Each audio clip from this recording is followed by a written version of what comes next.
So, what's up sa inyo mga kaibigan? And again, nandito na naman si DJ Ami para sa isang panibagong vlog. And sa mga content creators na papanoodin ang vlog natin for today, for sure matutulungan kayo ng video na to para maisaayos yung mga YouTube homepage nyo. 30 to 40% ng mga bagong content creators ay hindi alam kung paano gawin itong method na to para kahit papano is maka-attract din kayo ng mga bagong subscribers and viewers dito sa YouTube. So guys, I suggest kung meron kayong laptop or desktop, dun nyo gawin yung method na to kasi guys, sa phone may mga bagay tayo na hindi magagawa doon na pwede natin gawin sa laptop or pwede natin gawin sa mga YouTube studio natin pag in-access natin sa laptop or desktop. So hindi na natin papatagalin to guys. Let's go! Ayan guys, so yung first step, pumunta kayo sa mga YouTube channels nyo and then sa upper right corner, i-click nyo lang po yung inyong mga YouTube studio. So click nyo po yan. And guys, kung naandito na po kayo, pumunta kayo dun sa bandang kaliwa, no, dun sa left side and then scroll down nyo tapos click nyo tong customization. Ayan, click nyo to.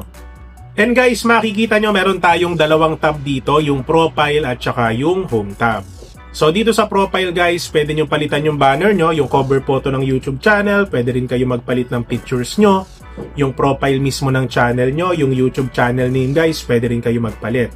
Pero ako guys, hindi ko may isasuggest na magpapalit-palit kayo ng mga pangalan nyo dito sa YouTube kasi nakaka-apekto rin siya dun sa mga viewers nyo na tanda na yung pangalan nyo. Okay, so hindi ko marirecommend na magpapalit-palit kayo. Yung YouTube handles naman po, sobrang halaga din po nito kasi kung may kapangalan kayo sa YouTube, ito yung pwede nilang i-search. No? So para hindi po sila mahirapan na hanapin yung channel nyo. And guys, ito naman is yung description, no? Kung about saan yung channel nyo, ilagay nyo dito. Pwede nyo rin po ilagay yung ibang mga information nyo kung saan pwede kayong i-reach out ng mga company, ng organizations na gusto makipag-collab sa inyo. And guys, yung channel URL natin, yung customize sa channel URL.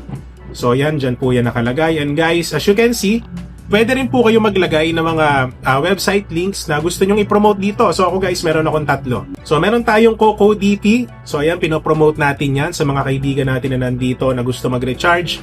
Sa mga live streamers dyan, ayan, pwede nyo silipin yung CocoDP platform sa ating description. And guys, yung TikTok account natin, nandito rin yung ating FB account. So, dun sa kaliwa guys, is yung specific name ng website na pinopromote nyo. And then sa katapat na guys, yung mismong website. Okay? So pwede nyong gawin yan guys, ilagay nyo dito yung URL or yung website link. And then yung sa kaliwa kung ano ba yung pangalan nung website na pinopromote nyo. So guys, pwede nyo rin papalit-palit yan, no? Ayan, so nadadrag siya. So kung ano yung gusto nyong unahin dyan. At ang pagkakalam ko dito guys, maximum 5 yung pwede nyong ilagay.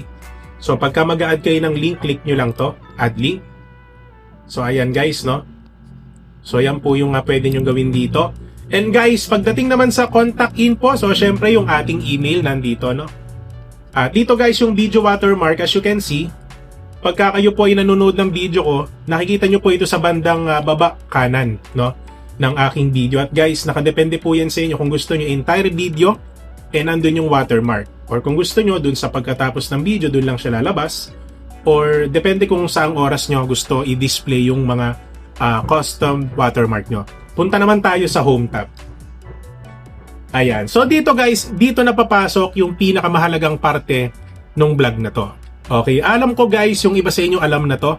So yung 30-40% na hindi pa to alam, so manood kayo mabuti. Okay? So make sure guys na naka-activate po itong home tab. Okay, siguraduhin nyo guys na naka-on ito para ma-showcase nyo po yung parang ano to guys, yung mga videos na pwedeng may recommend sa mga viewers nyo. Okay? So, pagdating naman sa layout guys, dun sa mga bago kong bisita, for sure nakikita nyo yung kung paano yung layout natin sa YouTube channel. So, kaya yung iba nagtatanong, DJ, paano mo nagagawa yan na parang medyo maayos tignan yung homepage ng channel mo? So, dito na papasok guys yung role ng customization at home tab. Ayan. So, ito guys, pwede kayo mag-add section dito. So, click nyo lang po yung add section. And as you can see guys, pwede kayo mag-add ng mga videos dito na gusto nyong ipakita sa mga viewers nyo. May mga popular videos, short videos. So ito guys, madami kayong pwedeng i-picture na mga videos doon sa homepage nyo. Okay? So as you can see guys, ito yung ating channel trailer. Kaya dun sa mga bago kong bisita, pagka pupunta kayo sa channel ko, ito yung unang bubungad sa inyo, lalo na dun sa mga hindi pa nakasubscribe. Okay? So ito naman yung picture video for returning subscribers. So ganun pa rin, same video lang. So pwede nyo i-customize guys sa inyo kung ano yung video na gusto nyong parang first impression na ipakita doon sa mga viewers nyo. Okay? And guys, ito naman yung tinatawag natin na single playlist. Ayan, kung titignan nyo guys yung ating YouTube channel, naka-organize po yan. Simula doon sa ating playlist about monetization videos, about tips for Pinoy YouTubers, about SEO, about ayun nga, subscribers growth, watch hours tutorial. And dun sa bandang baba guys, no, kinostomize ko na ipakita yung mga members natin. Kaya ayan po sila. Kaya every time na dumadalaw kayo sa aking homepage, dun sa bandang baba guys, lagi nyo pong makikita yung mga members ko. Isa po yan sa perks ng mga members natin dito sa YouTube. Okay. So, kung gusto nyo mag-add neto guys, i-click nyo lang po itong add section. And then, ang piliin nyo po guys is yung single playlist. So, ito lang yung i-click nyo. Okay. So, ang maganda naman dito guys, pagka sa desktop or laptop kayo, pwede nyong palitan yung position nya. Kung gusto nyong unahin to, ayan, so pwede nyong pagpalit-palitin yan. Gusto nyong panghuli to, o kaya kung gusto nyong ito naman ay una, yung ating mga members, ayan, so drag nyo lang pataas hanggang sa ma-reach nyo na yung pinakataas. Ayan. Okay. So, pagka pumunta kayo sa aking YouTube channel, mapapansin nyo guys na pag ganito yung pinili ko, ito na po yung makikita nyo. So, kung before nasa ilalim sila, ngayon sila na po yung nasa ibabaw. Okay? So, ganun po yung mangyayari dyan guys pagka nag-publish or let's just say inayos nyo po yung home tab nyo. So, pagka nag-add section naman kayo guys, gusto nyo magdagdag kayo ng popular videos, click nyo lang yan. So, automatically guys, lalabas po dito yung mga popular videos. So, simula dun sa pinakamadaming views nyo dito sa YouTube. No? So, ito po yan. Naka-arrange po yan. So, pwede nyo rin pong i-drag dito. Pwede nyo i-drag sila sa pinakauna kung gusto nyo. So, depende po sa arrangement na gusto nyo. Kaya kung mapapansin nyo po yung channel natin, ito po yung sinasabi ko sa inyo na video natin na nakalagay doon sa showcase para doon sa mga returning subscribers and new subscribers. So, yan po yung video na bumubungad sa kanila. And ito po guys, no, naka-organize po yan. Katulad ng sinabi natin kanina, no, monetization videos, and the next natin about Pinoy YouTubers, SEO, ayan, so for subscriber growth, so watch hours, tutorials, and of course, exclusive members. So kung titignan nyo guys, sobrang ganda tignan sa isang YouTube channel na organize yung kanilang homepage. Kasi madami sa mga bago dito sa YouTube ang hindi nila alam or hindi nila pinapahalagahan kung gaano kaimportante na ayusin nyo po yung inyong customization dito sa YouTube. Lalo na po sa homepage. Okay, and as you can see guys, kung titignan nyo po yung ating homepage, naka-organize po yan. Every category or every contents natin. Okay? Simula sa mga videos, simula sa mga showcase videos, and of course doon sa mga members natin, naka-organize po yan. Doon naman guys sa nabanggit ko about sa description, dito nyo po yan makikita sa more. So, diniscuss din po natin. Ganito po yung itsura niya. No? So, yan po yung pinapaliwanag natin regarding doon sa pangalan ng website. Tapos ito po yung link ng website and of course yung ating TikTok account, yung ating mismong TikTok URL, yung ating FB account and of course yung ating FB website. So lahat ng information guys dito nyo makikita. Yung inaayos natin sa customization magre-reflect dito. So kaya yung mga tinuro natin kanina guys, kung maintindihan nyo at mauunawaan nyo kung paano siya gawin, for sure magiging mas maganda yung first impression ng mga viewers sa channel nyo. Okay, so balik tayo rito. Ito yun guys, di ba? So ayan yun. Okay. So sabihin natin guys, tapos nyo nang i-edit yung inyong channel customization, i-click nyo lang po itong publish.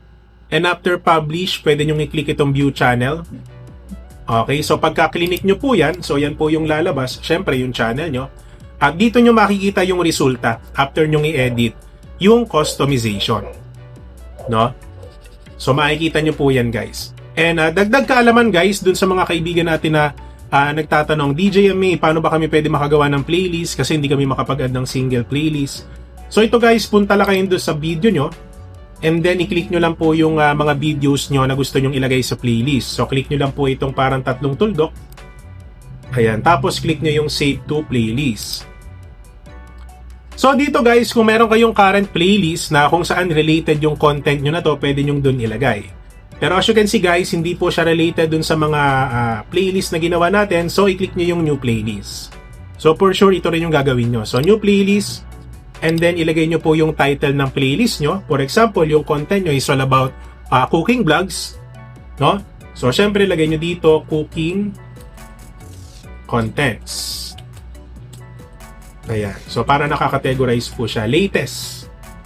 And make sure guys na nakapublic ito. No? So, pagka meron kayong kakolab, i-activate nyo yan. Pero kung wala, hayaan yung nakaganyan. Okay? And then guys, click nyo lang po yung create. Ayan. So, once na makakreate na po kayo, so lalabas po yan dito sa single playlist. Yung mga playlist na ginawa nyo. Okay? So, ganun lang guys. Sobrang dali lang po maglagay ng video sa playlist. Para kahit papano, pagdating dito sa customization, is pwede na po kayong mag-add section at mag-add po kayo ng single playlist. Opo. So, yun po yung kagandahan dito guys sa channel customization. Parang mas naayos nyo yung channel nyo, mas na-organize nyo po yung mga bagay-bagay dito sa YouTube para po yung first impression ng mga viewers nyo is talaga namang mas maging maganda. No? Yung unang pagbisita nila sa mga channels nyo. Okay? So, ganun lang naman guys. Sobrang basic lang naman na gawin tong channel customization and hopefully natulungan pa rin kayo ng vlog natin for today. And kung sa tingin nyo guys, naging makabuluhan yung ating video ngayon, don't forget to subscribe my channel, DJ Yami, for more videos like this. And guys, mega love shoutout pala sa ating mga solid viewers na nag-aabang ng vlogs natin daily. Hello po sa inyo, maraming salamat. And guys, hindi rin po natin kakalimutan na i-shoutout yung ating mga solid, exclusive members na nagpa-member last month and this month guys. Ayan, so bilang perks, ipineplex po natin sila every end of our video. At guys, meron po silang tinatawag na monthly community post na kung saan guys, every month, ipineplex natin sila sa ating community para mas makilala po sila ng ating mga subscribers and bagong viewers. And kung sa tingin nyo guys, medyo nabitin kayo sa vlog natin for today, no? So meron akong ilalagay na video dito sa end screen. And of course, isang playlist na pwede nyong panoodin ng buo para talagang madagdagan yung kaalaman nyo dito sa YouTube, especially dun sa mga gustong makipagsapalaran dito sa YouTube. So yun lang naman guys, maraming salamat sa panonood and God bless po sa ating lahat.